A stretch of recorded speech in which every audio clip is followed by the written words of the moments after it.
ROTC Hunters.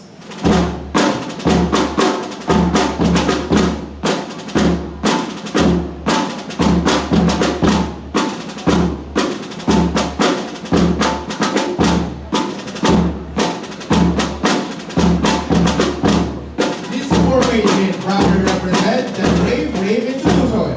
PMA, MPU, Almeda, La Salle, Ateneo, Letran, JRC, and NAOE. School Cadets United in took part in the resistance during World War II. From classroom and training grounds, these young scholars transformed into disciplined fighters, answering the nation's call without hesitation. Though they came on different schools, they stood as one force, all by patriotism, courage, and unbreakable commitment to the man, the fatherland.